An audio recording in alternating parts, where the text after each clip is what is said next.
Hello नाइन्थीज, कैसे हैं आप लोग? बहुत बढ़िया है ना। एग्जाम स्टार्ट हो चुके हैं और आप लोगों की तैयारी एग्जाम्स की बहुत अच्छी चल रही होगी। अब आपका कहीं किसी का मैथ्स का एग्जाम 1-2 दिन में होगा, किसी का आफ्टर 10 डेज बाद होगा, किसी का कभी भी, है ना। और मे भी किसी का हो भी चुका होगा। लेकिन आज हम लोग यहाँ पर फिर भी जिसका हो चुका है उसके लिए ये वीडियो यूजफुल नहीं रहेगी, आई नो डैट। पर लेकिन जिन लोगों का नहीं हुआ है, ये वीडियो यूजफुल होने वाली है, क्योंकि फॉर्मूला शीट में आप लोगों को एक कंप्लीट स्ट्रक्चर लेके आई हूँ। और इस तरह की जो फॉर्मूला शीट होती है, अब ये क्यों लेके आए 9th क्लास में, क्योंकि आप लोग 9th से 10th में जाने वाले हो, तो फॉर्मूला शीट बनाना हम लोगों के लिए बहुत जरूरी होता है। और वो एक चैप्टर का क्विक रिवीजन भी होता है कि जस्ट फॉर हमें कोई भी चैप्टर पढ़ना है तो हम उसका क्या कर सकते हैं, क्विक रिवीजन कर सकते हैं फॉर्मूला शीट से। तो आई होप ये वीडियो आप लोगों के लिए बहुत ज्यादा यूजफुल होने वाली है। तो please guys, welcome to our channel learn with Akanksha. और हम लोग अपनी वीडियो को एक फैंटास्टिक तरीके से स्टार्ट करते हैं, अपनी फॉर्मूला शीट को बहुत अच्छे से कवर करते हैं, ठीक है। तो आज हम लोग क्लास 9 की फॉर्मूला शीट स्टार्ट करने वाले हैं विद चैप्टर 1। तो आप लोगों को पता ही है भैया, चैप्टर वन में हम लोगों ने क्या पढ़ना है। चैप्टर 1 में हम लोगों ने एक नंबर सिस्टम के बारे में पढ़ा है। We have discuss number system. Natural number, whole number क्या होते हैं, जो 0 से स्टार्ट होते हैं। नेचुरल नंबर जो 1 से स्टार्ट होते हैं, counting. Even, divisible by 2, odd, not divisible by 2, prime number itself, ठीक है। तो ये सब हम लोगों ने नंबर पढ़ा था। अब यहाँ पर जो नंबर अराइज होता है वो है रेशनल नंबर। कौन सा नंबर? Rational number. तो यहाँ पर हम लोगों ने मोस्ट ऑफ द टॉपिक जो पढ़ा है वो किसके बारे में पढ़ा है? रेशनल नंबर के बारे में। तो रेशनल नंबर क्या होता है? एक नंबर जिसको हम P अपॉन Q की फॉर्म में लिख सकते हैं। P अपॉन Q की फॉर्म में अगर हमने किसी नंबर को रिप्रेजेंट कर दिया तो वो नंबर क्या कहलाया जाता है? रेशनल नंबर कहलाया जाता है, जिसमें Q की वैल्यू 0 के इक्वल नहीं हो सकती, क्योंकि अगर 0 के इक्वल हुई तो अनडिफाइन हो जाता है, ठीक है। अब जो नंबर रेशनल नंबर है, ठीक है, वो P अपॉन Q की फॉर्म में लिखे जाएंगे। और जिनको हम P अपॉन Q की फॉर्म में नहीं लिख सकते उसे हम लोग क्या बोलते हैं? जिन्हें हम P अपॉन Q की फॉर्म में नहीं लिख सकते उन्हें हम क्या बोल सकते हैं? इर्रेशनल नंबर, ठीक है। तो एग्जाम्पल, जैसे कि एग्जाम्पल आप लोगों के लिए हो गया √2, √3, ठीक है, 1 + √5, ये क्या हो गए आपके रेशनल नंबर, ठीक है। अगर मैं यहां पर बात करूं तो हम लोग ये कह सकते हैं कि इर्रेशनल, देखो इर्रेशनल की अगर मैं मल्टीप्लाई करूं इर्रेशनल से, ठीक है, इर्रेशनल की मैं मल्टीप्लाई करूं इर्रेशनल से, तो दोनों ही केस बनते हैं, रेशनल भी बनता है और इर्रेशनल भी बनता है, ठीक है। कैसे बनता है भाई? रेशनल कैसे बनता है बच्चा? रेशनल तो जब बन जाएगा अगर हम सेम नंबर की मल्टीप्लाई करें। फॉर एग्जाम्पल आपने लिया √2 इंटू √2, तो इसकी मल्टीप्लाई आप लोगों को क्या बनेगी? 2। √2 इंटू √2 2 बनेगी, ठीक है। इर्रेशनल नंबर कब बनते हैं? जब डिफरेंट नंबर होंगे, ठीक है, डिफरेंट नंबर होंगे। √2 इंटू में √3 तो कितना बन जाएगा बेटा? √6। तो रूट जो है वो हटेगा ही नहीं, ठीक है। तो रेशनल नंबर कब बनता है? जब आप इर्रेशनल को इर्रेशनल से मल्टीप्लाई करेंगे, वो भी कंडीशन क्या है? सेम नंबर की। अगर मैं एडिशन की बात करूं, दोनों को ऐड कर रहे हैं, ऐड करेंगे तो ऑब्वियस सी बात है, पहली बात तो जैसे √3 + √6 इसको ऐड कर रहे हैं तो ये ऐड ही नहीं होंगे, ये आंसर एज इट इज ही रह जाएगा। ऐड कब होते हैं? जब आप सेम इर्रेशनल नंबर लेते हो। सेम इर्रेशनल नंबर है तो वो आपका क्या हो जाएगा? ऐड हो जाएगा। जैसे कि √2 + 3√2, तो देखो ये भी √2 है, ये भी √2 है। जैसे हम अलजेब्रा में करते हैं ना, लाइक टर्म्स, एक्स को एक्स में ही करो, वाई को वाई में ही करो, तो सेम रूट को सेम रूट में ऐड करो, तो ये आ जाएगा 4√2। अच्छा, ये क्यों बताया जा रहा है? ये तो बेसिक सा कंसेप्ट है यार, ये तो हमें आता है। लेकिन आप लोग जब सिंप्लीफाई करने के लिए आता है या रेशनलाइज द डिनोमिनेटर करने के लिए आता है, तब आप लोग इसी चीज की गलती करते हैं, इसलिए मैं इस कंसेप्ट को आपको क्लियर कर रही हूँ, ठीक है। आई होप इतना आपको समझ में आया होगा, ठीक है, इतना आप लोगों को कंसेप्ट क्लियर हो गया होगा बच्चा। अगर वीडियो आपको यूजफुल लगती है, अच्छी लगती है, तो अपने दोस्तों को शेयर कीजिए, ज्यादा से ज्यादा प्यार दीजिए, ठीक है। और क्या बोलते हैं, वीडियो पे कमेंट करना भी मत भूलना कि आपको ये वीडियो कैसी लगी। अब अगर मैं, जैसे हम लोगों ने अभी पढ़ा था 2 अभी पढ़ा हम लोगों ने 2√3, ठीक है, और 5√4√6, इसकी मल्टीप्लीकेशन कर रहे हैं। तो देखो 2 5 जा 10। पहले देखो मैं बेसिक बता दे रही हूँ, √5 प्लस √6 फिर प्लस √3 5 प्लस √6, ठीक है। तो 2 5 जा 10 प्लस 2√6, ठीक है, 5√3 प्लस, अब देखो मैंने क्या बताया था, this is not a same number, irrational है, सेम नंबर नहीं है, तो हम इसको एडिशन लिख देंगे √18।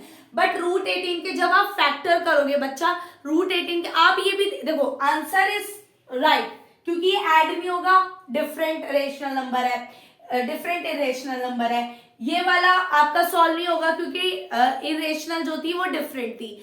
आंसर इतना भी ठीक है, लेकिन हम इसको और मॉडिफाई कर सकते हैं, 10 प्लस 2√6 प्लस 5√3, और अगर मैं 18 को खोलूं तो 18 क्या होता है, 9 2 जा 18, तो 9 का जो स्क्वायर रूट होता है वो 3 होता है, वो बाहर आ जाएगा, इसको मैं लिख सकती हूँ 3√2 आंसर, ठीक है, ये आपका आंसर हो जाएगा। तो this is a format of a simplify question. तो इसमें ये आता है कि अगर हम √a प्लस √b ले रहे हैं, तो यहाँ पे देखो ये फॉर्मूला आप एग्जैक्ट याद कर लो, √a √b ले रहे हैं, √a माइनस √b ले रहे हैं, तो हमारा आंसर आ जाएगा a माइनस b, ठीक है। अगर आप a प्लस √b ले रहे हो और आप a माइनस √b ले रहे हो, ठीक है, तो आपका आंसर आ जाएगा a स्क्वायर माइनस b, ठीक है। √b ले रहे हैं तो हमारा आंसर आ जाएगा a माइनस b, ठीक है। अगर आप a प्लस √b ले रहे हो और आप a माइनस √b ले रहे हो, ठीक है, तो आपका आंसर आ जाएगा a स्क्वायर माइनस b, ठीक है, गॉट इट। ये आपका फर्स्ट आ गई है। सेकेंड, थर्ड में अगर आप देखो √a प्लस √b का होल स्क्वायर कर रहे हो, तो होल स्क्वायर का फॉर्मूला क्या होता है, a square plus b square plus 2ab, ठीक है। तो आप यहाँ पे a स्क्वायर √a का square a, b plus 2√a√b, ठीक है। तो ये तीन तरह के एक तरीके से फॉर्मूला मान लो कि हाँ हमारी सिचुएशन आती है सिंप्लीफाई में और रेशनलाइजर डिनोमिनेटर में, तो हम उसको इस तरीके से सॉल्व कर सकते हैं। आई होप आप लोगों को ये कंसेप्ट क्लियर होगा। नेक्स्ट करते हैं। तो इतना कंसेप्ट क्लियर हुआ। अब हमारा रेशनल नंबर में दो टाइप के डेसिमल एक्सपेंशन होते हैं, मतलब जब आप किसी रेशनल नंबर को सॉल्व करते हो या आपको कोई p/q की फॉर्म में नंबर दिया होता है और कहा जाता है कि इसका डेसिमल एक्सपेंशन करो, तो उसमें दो टाइप के डेसिमल एक्सपेंशन बेटा निकल कर आते हैं। कौन कौन से होते हैं, टर्मिनेटिंग और नॉन टर्मिनेटिंग। कौन से डेसिमल एक्सपेंशन होते हैं, डेसिमल एक्सपेंशन, ठीक है। डेसिमल एक्सपेंशन कौन से होते हैं, दो तरह के होते हैं आपके, टर्मिनेटिंग, ठीक है, और नॉन टर्मिनेटिंग, ठीक है। टर्मिनेटिंग किस क्या होता है बेटा, टर्मिनेटिंग होता है जिसका रिमाइंडर 0 आ जाए, जिसका रिमाइंडर क्या आ जाए, 0 आ जाए। जैसे 1/2, आप 2 से 1 को डिवाइड करो 0.5 आंसर आएगा, रिमाइंडर 0 आ जाए।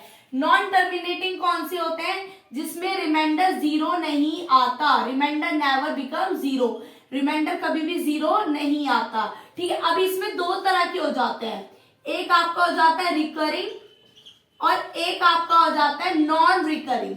कौन कौन से, रिकरिंग और नॉन रिकरिंग, ठीक है। अब रिकरिंग क्या होता है, जिसमें आपकी वैल्यू रिपीट होती है, रिपीटेड, ठीक है, रिपीट हो रहा है, रिपीटिशन हो रहा है, जैसे कि 0.3333, 0.9999, 0.27, बार बार का मतलब होता है वैल्यू को रिपीट करना।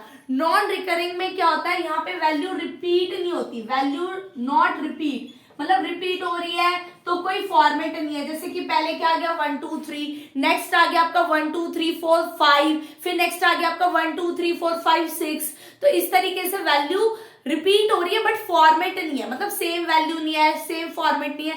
जैसे यहाँ पर देखो, यहाँ पे दो वैल्यू 27 बार का मतलब है कि 27 ही बार बार रिपीट हो रहा है, तो दैट इज रिकरिंग। और नॉन रिकरिंग में क्या होता है, वो रिपीटिशन नहीं होता। तो जो टर्मिनेटिंग और नॉन रिकरिंग का पेयर होता है बच्चा, वो आपका होता है इरेशनल नंबर, ठीक है, ठीक है, ठीक है मेरे लड्डूज, वो होता है इरेशनल, और ये वाला जो पेयर होता है वो आपका क्या होता है, रेशनल नंबर। तो आप लोगों को डेसिमल एक्सपेंशन पता चल गया। अब मुझे विदाउट एक्चुअल, मतलब मुझे डिवाइड ही नहीं करना, मैं को चाहती हूँ कि बिना डिवाइड के मुझे पता चल जाए, तो वहां पर आपका डिनोमिनेटर क्या हो जाएगा, डिनोमिनेटर को आप फैक्टर करोगे, फैक्टर करने पर आपकी जो फैक्टर है वो या तो 2 आएगा या 5 आएगा या फिर 2 और 5 दोनों कंडीशन आएंगी। अगर ये तीनों कंडीशंस आती हैं तो वो डिजिट आपकी क्या हो जाती है बच्चा, वो डिजिट आपकी हो जाएगी टर्मिनेटिंग डेसिमल। कैसा डेसिमल हो जाएगा, टर्मिनेटिंग डेसिमल। ये कंसेप्ट भी क्लियर हुआ। नेक्स्ट करते हैं। हमारा नेक्स्ट कंसेप्ट आता है ना, वो हमारा आता है पावर्स के ऊपर, मतलब पावर नोटेशन के ऊपर। तो उसमें हमारे कुछ लॉ ऑफ एक्सपोनेंट के रूल आते हैं जो हम लोगों ने अपनी छोटी क्लासेस बचपन मतलब यार 6th 7th 8th में पढ़ते आए हैं। लॉ एक्सपोनेंट ए की पावर m, ए की पावर n, बेस सेम है, डिवाइड हो रहा है तो a m माइनस n, ठीक है। a की पावर m और a की पावर n बेस सेम है, मल्टीप्लीकेशन में है तो पावर्स क्या हो जाती हैं, ऐड हो जाती हैं, ठीक है। a की पावर m और n, तो इस तरीके का कोई फॉर्मेट है तो पावर क्या हो जाएगी, a m इंटू n, ठीक है बच्चा। और अगर आपका क्या था, a की पावर 0 आ जाए तो उसकी वैल्यू आ जाएगी 1। अगर आपका ऐसे आ जाए a m इंटू बी की पावर m, तो वहां पर आ जाएगा आपका a इंटू बी की पावर m, ठीक है। आप लोगों का ये डेसिमल एक्सपेंशन है। आई होप आप लोगों को ये समझ हो गया होगा, क्लियर हो गया होगा। इसी के साथ आपका चैप्टर 1 के जो इंपॉर्टेंट टॉपिक्स थे वो हो गए। अगर आपको इससे रिलेटेड किसी क्वेश्चन को सॉल्व करने में दिक्कत है तो मेरे चैनल पर जाकर आप इससे रिलेटेड इसके चैप्टर के ऊपर मैंने एक वीडियो बनाई हुई है, इसके क्वेश्चन को हम कैसे सॉल्व करते हैं, जाके प्लीज उसको वॉच करना। बड़े बड़े यूट्यूबर्स की तो यार आप लोग रोज ही देखते हो, छोटे यूट्यूबर को भी क्या बोलते हैं सपोर्ट करो और जाकर देखो वीडियोस और बताना कैसी लगी, ठीक है। अगर इस चैप्टर से रिलेटेड कोई भी क्वेरी है तो चलो नेक्स्ट चैप्टर पे चलते हैं। अब हम लोग अपने चैप्टर 2 को डिस्कस करते हैं बच्चा। चैप्टर 2 में हमें पॉलिनोमियल्स के बारे में पढ़ना है। पॉलिनोमियल्स की जनरली होती है क्या बोलते हैं ax square plus B X plus C, ये भी कह सकते हैं। ax प्लस बी मतलब लीनियर, क्वाड्रेटिक, ठीक है, क्यूबिक, बाय क्वाड्रेटिक। तो ये आप लोगों को पता है कि जो हमारी क्या बोलते हैं जो डिग्री होती है, डिग्री एक्सपेंशन के अकॉर्डिंग हम डिफाइन करते हैं। अगर डिग्री 1 है तो उसको हम लीनियर बोलते हैं, ठीक है। अगर हमारे पास 2 है तो उसको हम क्वाड्रेटिक बोलते हैं, ठीक है। अगर 3 डिग्री है तो क्यूबिक बोलते हैं और आगे अप टू सोन इस तरीके से बढ़ती रहती है, ठीक है। डिग्री क्या होती है, हाईएस्ट पावर। जो आपके पास पॉलिनोमियल दिया हुआ है उसमें जो हाईएस्ट पावर होती है उसे हम लोग क्या बोलते हैं, डिग्री। क्या बोलते हैं हम लोग उसको, डिग्री बोलते हैं, ठीक है। तो ये तो रहा आपका कंसेप्ट। अब इसमें अगर मैं टर्म्स की बात करूं तो टर्म्स के अकॉर्डिंग डिफाइन हो जाता है मोनोनोमियल, जिसमें आपके पास बच्चे क्या होती है, सिंगल टर्म होती है। कैसी टर्म होती है, सिंगल टर्म होती है, ठीक है। फिर आपके पास आता है बाइनोमियल जिसमें आपके पास 2 टर्म्स होती है। फिर ट्राइनोमियल जिसमें आपके पास 3 टर्म्स होती हैं, ठीक है। तो इस तरीके से आप लोगों का ये पहला जो है वो रिवाइज हो गई, पहली एक्सरसाइज। फिर उसके बाद आता है जीरो पॉलिनोमियल। कैसे फाइंड करते हैं, सपोज करो px is equal to 2x plus 5 दे रखा है और यहाँ पे मुझे फाइंड करना है जीरो पॉलिनोमियल। तो 2x प्लस 5 की जो वैल्यू है वो 0 के इक्वल है, ठीक है। अब 2x इज इक्वल्स टू -5 और x इज इक्वल्स टू -5/2। तो इस तरीके से मेरा जीरो पॉलिनोमियल फाइंड हो गया, ठीक है। अगर मुझे वेरीफाई करना है कि भाई x की वैल्यू जो है 1/3 वो जीरो पॉलिनोमियल है या नहीं, किसकी फाइंड करनी, किसकी पॉलिनोमियल है। ये इक्वेशन दिया आपको 2x - 2, इसका पता करना है कि जो x की वैल्यू है वो इसका जीरो पॉलिनोमियल। तो पता करने के लिए क्या होना चाहिए कि जो मेरा क्वेश्चन है वो किसके इक्वल आ जाए, 0 के इक्वल आ जाए। तो 2 × 1/3, सॉरी यहाँ पे 3 लिख दे,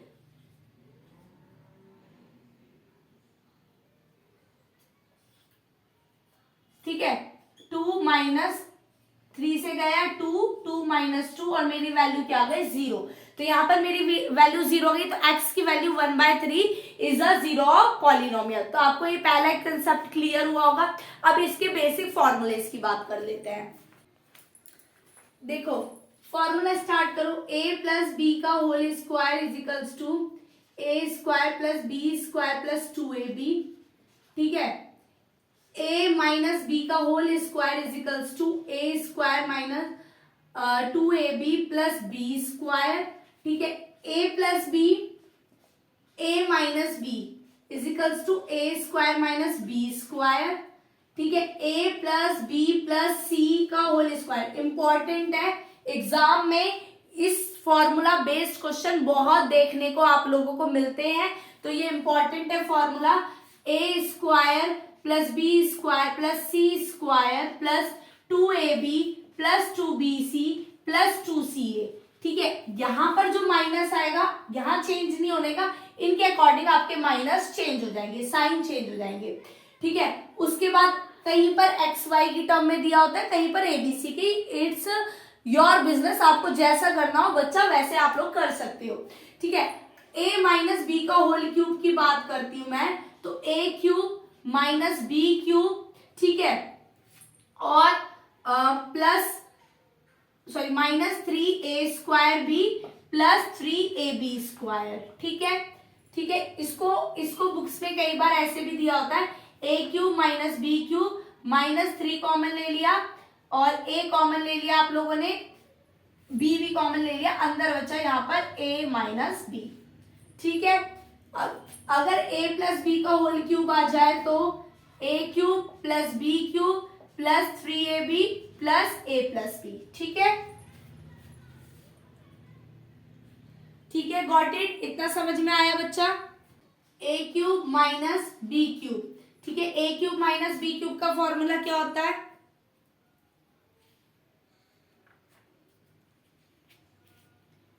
a cube minus B cube का फॉर्मूला होता है a minus B A square plus A B plus B square, ठीक है। a cube plus B cube का फॉर्मूला होता है a plus B A square minus A B plus B square minus A B plus B square, ठीक है, ठीक है। Got it. उसके बाद क्या बोलते हैं, एक आता है यहाँ पे आपका a cube plus B cube plus C cube और प्लस में 3abc, जिसके आपका वो आता है फॉर्मूला आता है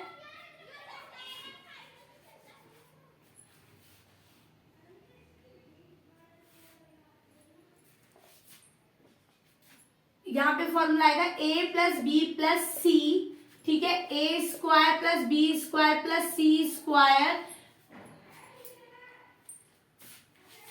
minus A B minus B C minus C A. तो ये फॉर्मूला आप लोगों का लास्ट आता है। इसमें अगर यहाँ पे एक कंडीशन आती है, if A plus B plus C की वैल्यू क्या हो जाए बच्चा, 0 हो जाए, a plus B plus C की वैल्यू क्या हो जाए, 0 हो जाए, तो आपका जो ये टर्म है a cube B cube plus C cube किसके बराबर आ जाएगा, 3abc के। ये भी एक इंपॉर्टेंट फॉर्मूला है, इस क्वेश्चन को वेरीफाई करने के लिए दे दिया जाता है, ठीक है। इस एक्सरसाइज की अगर मैं बात करूं कि इंपॉर्टेंट क्या है, तो फैक्टराइजेशन मेथड, उसके बाद आप लोगों का डिवीजन है तो फैक्टराइजेशन मेथड, उसके बाद आप लोगों का डिवीजन मेथड, ठीक है, उसके बाद आप लोगों के a plus B plus C का होल स्क्वायर, और ये वाला क्वेश्चन वेरीफाई करने के लिए आ जाता है, ठीक है। ये कोई भी 9th क्लास का स्कूल हो, कुछ भी हो, this is very important topic for this chapter. आपको इनमें से कोई ना कोई क्वेश्चन जरूर देखने को मिलेगा, ठीक है। चलो स्विच टू द चैप्टर 3,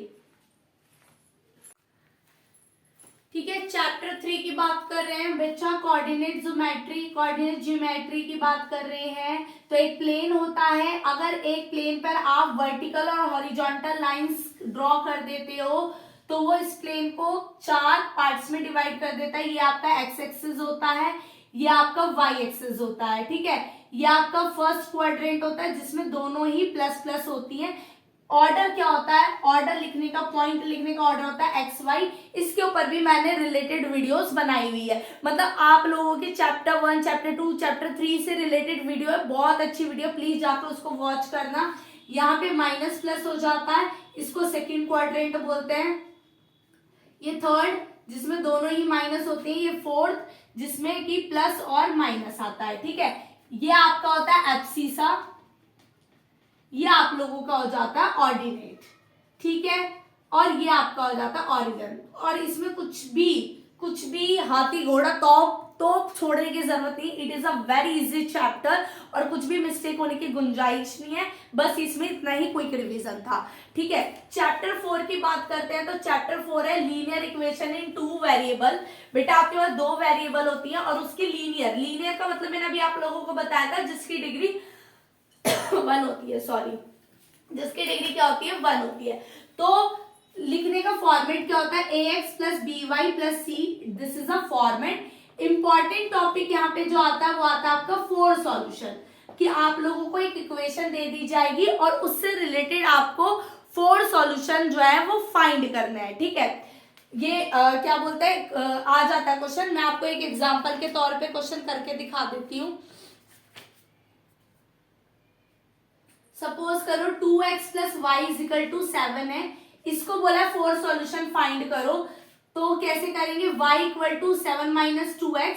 ठीक है, यहाँ पर x की वैल्यू 0 रखेंगे तो y की वैल्यू आ जाएगी 7, यहाँ x की वैल्यू 1 रखेंगे तो देखो 2 1 जा 2, 7 में से 2 गए 5, या x की वैल्यू को 2 रखा जाएगा तो y की वैल्यू कितनी आ जाएगी 3, और यहाँ पे x की वैल्यू 3 रखी जाएगी तो y की वैल्यू आपकी आ जाएगी 1। ठीक है, इस टाइप से आपको क्वेश्चन इस क्या बोलते हैं एक्सरसाइज में देखने को मिलेगा 4 सॉल्यूशन फाइंड करने के लिए। केस स्टडी बहुत बनकर आती है। मैं इस चैप्टर से रिस्पेक्टेड एक केस स्टडी आपको अगली वीडियो में सॉल्व करके दिखा दूंगी। ठीक है, तो इस चैप्टर में भी कोई तोप नहीं छोड़ने, गोले नहीं छोड़ने, it is also a very easy chapter. ठीक है, चैप्टर 5 का इक्विलिड है, कहीं कहीं कट गया है, एनुअल में नहीं आ रहा है तो हम उसको इतना प्रायोरिटी भी नहीं देंगे। बढ़ते हैं चैप्टर 6 की तरफ, लाइन्स एंड एंगल। तो हम चैप्टर 6 की बात करते हैं, लाइन्स एंड एंगल्स। ठीक है, लाइन्स एंड एंगल्स के बारे में हम लोगों ने यहाँ पे डिस्कस करना है। ठीक है, चैप्टर में कुछ नहीं है। ठीक है, चैप्टर 6 आपका लाइन्स एंड एंगल है, जिसमें आप लोगों ने पहला क्या पढ़ रहे हैं, हम लोग पहला पढ़ेंगे एक स्ट्रेट एंगल। ठीक है, सबको पता है क्यूट क्या होता है, 90 डिग्री से छोटा, ऑब्ट्यूज 90 डिग्री से बड़ा, राइट एंगल 90 डिग्री। ये तो बचपन की बात है, ये भी बचपन की बात है, बचपन मतलब 6, 7, 8। ठीक है, स्ट्रेट एंगल क्या होता है, जिसमें आपका सम कितना आ जाए 180 डिग्री। ठीक है, अगर टू और मोर एंगल है बेटा, और उसका सम क्या आ जाए आपको, उसका सम जो है 180 डिग्री आ जाए, तो उसको हम बोलते हैं लीनियर पेयर। क्या बोलते हैं, लीनियर पेयर। ठीक है, गॉट इट, ये स्ट्रेट एंगल। उसके बाद आप लोगों का आता है स्ट्रेट के बाद आप लोग ले सकते हैं रिफ्लेक्स एंगल। तो रिफ्लेक्स एंगल कौन से एंगल होते हैं, रिफ्लेक्स एंगल होते हैं जिसमें एंगल जो है, एंगल 180 डिग्री से बड़ा होता है, ग्रेटर होता है, और सपोज ये एंगल है, एक्सिस एंगल 180 डिग्री से बड़ा होता है और 360 डिग्री से छोटा होता है, उसे हम लोग बोलते हैं रिफ्लेक्स एंगल। ठीक है, थर्ड क्या होता है आपका कंप्लीट एंगल। बच्चा कंप्लीट एंगल क्या होता है, कंप्लीट एंगल आप लोगों का होता है 360 डिग्री का। जैसे ये एक लाइन है और यहां से आप घूम के वापस इसी पे आ गए, आपने 360 एंगल अटायर करा, कंप्लीट एंगल बनाया। ठीक है, गॉट इट। उसके बाद आप लोग बोल सकते हो कॉम्प्लीमेंट्री एंगल। तो कॉम्प्लीमेंट्री एंगल कौन से होता है, जिन्हें हम कॉम्प्लीमेंट दे सकते हैं, है ना, कॉम्प्लीमेंट्री एंगल जिन्हें हम कॉम्प्लीमेंट दे सकते हैं, व्हाट बकवास जो। ठीक है, कॉम्प्लीमेंट्री एंगल्स क्या होता है, दो एंगल का सम क्या होता है 90 डिग्री। ठीक है, सम कितना हो जाएगा 90 डिग्री, वो क्या कहलाए जाते हैं, कॉम्प्लीमेंट्री एंगल। अगर मैं बात करूं बेटा सप्लीमेंट्री एंगल्स की, तो सप्लीमेंट्री एंगल क्या होते हैं, जिनका सम क्या आता है 180 डिग्री, सम क्या है 180 डिग्री। ठीक है, ये क्या हो जाते हैं आपके सप्लीमेंट्री एंगल्स। ठीक है, तो ये बेसिक्स इसका आइडिया जो आपको याद होना चाहिए, पता होना चाहिए। ठीक है, चलो आगे करते हैं। ठीक है, उसके बाद हम लोगों की आती है इंटरसेक्टिंग लाइंस। ठीक है, आपको इस तरीके से जैसे फिगर दिया हुआ है, ऐसे सपोज करो इस तरीके से दे दिया, जो इस तरीके से डब्बा दिया जाए, इसे हम बोलते हैं परपेंडिकुलर। क्या बोलते हैं, परपेंडिकुलर। कहीं पे अगर आपको मेंशन नहीं है कि भाई ये जो है ना 90 डिग्री का एंगल है, तो हमें डब्बे से पता लगाते हैं कि ये क्या है, परपेंडिकुलर। ये इंटरसेक्टिंग लाइन होती है, इसमें जो ये एंगल होते हैं 1 और 2, 1 और 2 ये बराबर होते हैं और इन्हें हम बोलते हैं वर्टिकल अपोजिट एंगल। उसी तरीके से 3 और 4 ये भी क्या होते हैं आप लोगों के वर्टिकल अपोजिट एंगल। क्या बोला जाता है इनको? Vertical opposite angle. ठीक है, अगर मैं पैरेलल लाइंस की बात करूं तो बेटा पैरेलल लाइंस में ये दो पैरेलल लाइंस होती है। पैरेलल लाइन वो लाइंस होती है जो कभी भी आपस में नहीं मिलेगी। ठीक है, और ये आपकी ट्रांसवर्सल लाइन होती है। अब आपके पास में 1 2 3 4 5 6 7 और 8 इस तरीके से आपके एंगल लिख दिए। अगर आपका जेड बन रहा है, ये देखो जेड बन रहा है और जेड को जो इनर टच कर रहा है उसे हम बोलते हैं अल्टरनेट एंगल। Alternate angles. और वो एंगल्स कैसे होते हैं बेटा? वो एंगल्स आपस में इक्वल होते हैं। मतलब angle 4 is equal to angle 6 और angle 3 is equals to angle 5। ठीक है, अब ये लोचा, एक और लोचा है इसमें। लोचा ये है कि अंदर के एंगल है इसलिए हम इसे इंटीरियर बोलते हैं।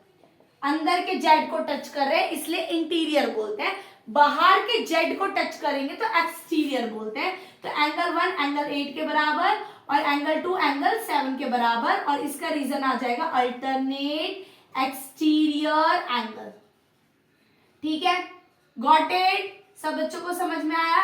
अगर आपका एफ बनता है तो इसको हम बोलते हैं करस्पॉन्डिंग एंगल। क्या बोलते हैं इसको हम?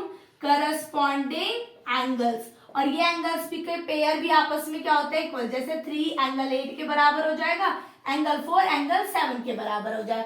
इसमें भी एक्सटीरियर और इंटीरियर का लोचा है। इंटीरियर एफ को टच कर रहा है तो इंटीरियर वाले इक्वल होंगे, एक्सटीरियर पे जो एंगल है वो एक्सटीरियर वाले के बराबर। ठीक है, और उसके बाद हम लोगों का अगर सी बनता है, ऐसे सी बनता है तो उसमें दोनों एंगल का सम क्या हो जाता है? 180 डिग्री, जिसे हम बोलते हैं को इंटीरियर एंगल। क्या बोलते हैं? को इंटीरियर एंगल। तो इसी के साथ आपके चैप्टर 6 का रिवीजन, क्विक रिवीजन भी खत्म होता है। 7 पे स्विच करते हैं। चैप्टर 7 की बात करते हैं तो ट्राइंगल चैप्टर है आपका, जहां पर हमने कॉन्ग्रुएंसी, दो ट्राइंगल्स को आपस में कॉन्ग्रुएंट करना सीखा था।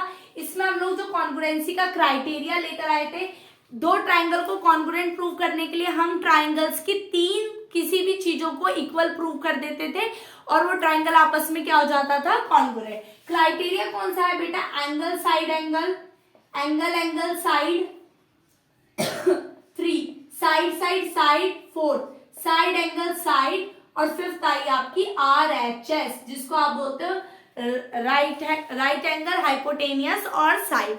इन्हीं क्राइटेरिया पे हम अपने किन्हीं भी दो ट्राइंगल्स को आपस में क्या करते थे? कॉन्ग्रुएंट प्रूव करते थे।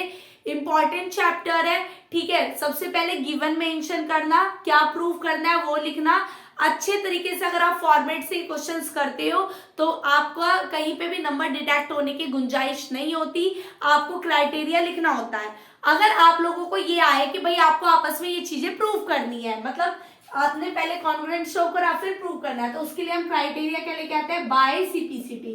क्या लेकर आते हैं? CPCT, congruent part of congruent triangle. I hope ये वाला चैप्टर भी क्विक रिवीजन क्लियर हो गया होगा।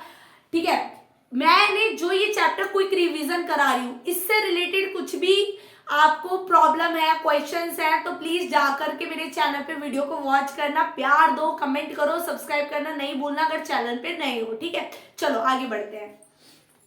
चैप्टर 8 के बारे में बात करते हैं बच्चा। चैप्टर 8 है क्वाड्रिलेटरल। क्वाड्रिलेटरल क्या होता है? जिसकी 4 साइड से बनने वाली फिगर को हम क्वाड्रिलेटरल कहते हैं। इसमें चारों एंगल्स का जो सम होता है 1 + 2 + 3 + 4, इसका सम कितना आता है? 360। ठीक है, मेनली आपको क्या पढ़ना है यहाँ पे? पैरेललोग्राम। आपको यहाँ पे पैरेललोग्राम को पढ़ना है, उसकी फैमिली को डिस्कस करना है। पैरेललोग्राम क्या होता है बच्चा? पैरेललोग्राम में अपोजिट साइड कैसी होती है? अपोजिट साइड जो है वो पैरेलल्स होती है और इक्वल होती है। ठीक है, अपोजिट एंगल्स भी कैसे होते हैं बच्चा? इक्वल होते हैं। ठीक है, उसके बाद और डायगोनल्स जो है वो इंटरसेक्ट करते हैं। ठीक है, डायगोनल्स क्या करते हैं बच्चा? इंटरसेक्ट करते हैं ईच अदर, एक दूसरे को इंटरसेक्ट भी करते हैं और इक्वल भी होते हैं, ठीक है। इसमें कुछ थ्योरम्स है जो आपको पढ़नी है, जैसे एक पैरेललोग्राम को रेक्टेंगल प्रूव करना है, तो ये भी एक थ्योरम है। कैसे प्रूव करेंगे? रेक्टेंगल और पैरेललोग्राम ना जुड़वा भाई होते हैं, बस इनमें डिफरेंस ये होता है कि रेक्टेंगल में बच्चा आप लोगों का जो ईच एंगल है वो कैसा हो जाता है, 90 डिग्री का हो जाता है। ईच एंगल इज 90 डिग्री, ठीक है। तो ये पैरेललोग्राम की प्रॉपर्टीज है, ठीक है। और रेक्टेंगल में क्या होता है, 90 डिग्री। अगर मैं स्क्वायर की बात करूं तो ऑल साइड आर इक्वल, सारी साइड्स कैसी हो जाती हैं, इक्वल हो जाती हैं, ठीक है। और ईच एंगल कैसे होते हैं, 90 डिग्री के होते हैं, ठीक है। और क्या बोलता है यहाँ पे बाइसेक्ट लिख लो। और अगर मैं रोम्बस की बात करूं तो रोम्बस की अगर मैं बात करूं तो बच्चा रोम्बस में भी ऑल साइड जो होती हैं वो इक्वल होती हैं, ठीक है। और इसके जो डायगोनल है वो बाइसेक्ट करते हैं 90 डिग्री पे, bisect each other at 90 degree, ठीक है। बस इसमें ये बेसिक इंट्रो मैंने दे दिया है आप लोगों को इससे। और इसके बाद हमारी जो इंपॉर्टेंट थ्योरम आती है that is mid point theorem, ठीक है। मिड पॉइंट थ्योरम आती है आपकी, क्या कहती है मिड पॉइंट थ्योरम? चलो मैं नेक्स्ट पेज पे नेक्स्ट उस पे करते हैं। आपकी आती है मिड पॉइंट थ्योरम, इंपॉर्टेंट है बच्चा मिड पॉइंट थ्योरम, ठीक है। मिड पॉइंट थ्योरम क्या कहती है?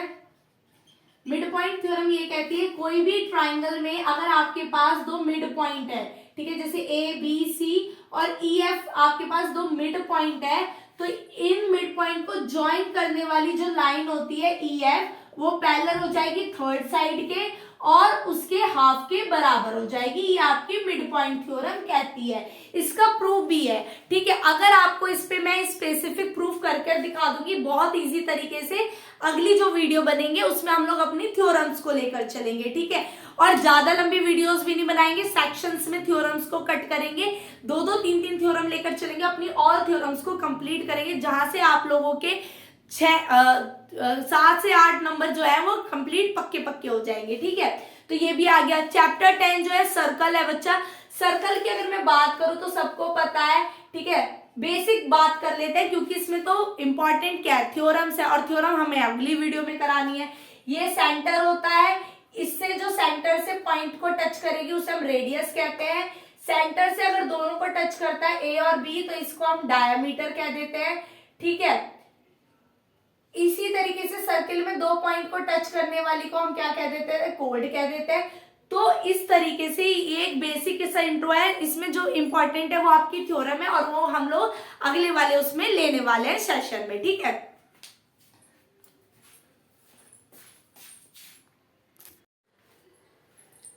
तो चलो अब हम लोग सरफेस एरिया एंड वॉल्यूम पे आते हैं। इसमें आपके पास 4 एक्सरसाइज है, जिसमें 2 में सरफेस एरिया पूछा है और 2 में आपसे वॉल्यूम पूछी है। और किस किस की पूछी है तो हम वही बेसिक्स ही पढ़ाएंगे।